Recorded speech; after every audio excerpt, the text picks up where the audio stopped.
আসসালামু আলাইকুম। আজকে একটা ভিডিও একজন গণ্যমান্য একজন ওয়াইজদের আমি দেখলাম, আমার চোখে পড়েছে। তো উনি এসে বলতেছেন যে উনাকে নাকি একজন ব্যক্তি মানে জিজ্ঞেস করেছেন যে আপনারা তো এখন মাঠে ময়দানে নেই, মানে উনি ওই সময় জেলখানায় বন্দি ছিলেন। তো জেলখানায় বন্দি ছিলেন, তখন ওনাকে জিজ্ঞেস করা হয়েছে কাদের ওয়াজ উনি শুনবেন। তো উনি ঢালাওভাবে বলেছেন যে একজন ইউটিউবার যিনি মাঝে মধ্যে ইনশাআল্লাহ, আলহামদুলিল্লাহ এগুলা বলেন। সো উনি ইসলাম গ্রহণ করেননি, আর ওনার বক্তব্য শোনার জন্য এই ওয়াজি মানুষকে ইনফ্লুয়েন্স করতেছেন।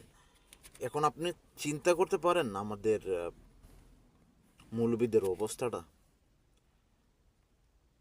আসলে দিনের নামে এরা নিজেকে মনে করতেছেন ওনারা যে দিন আসলে আমরা যেটা বলবো সেটাই মূলত দিন, অন্যটা আসলে দিন না।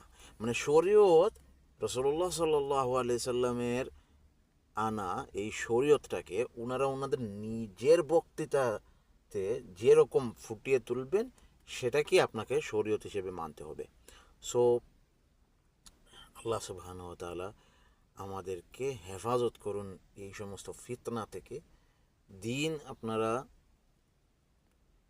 যারা দিন সম্বন্ধে বড় আলেম উলামা যারা আছেন হক্কানি, তাদের কাছ থেকে আপনারা দিন গ্রহণ করবেন।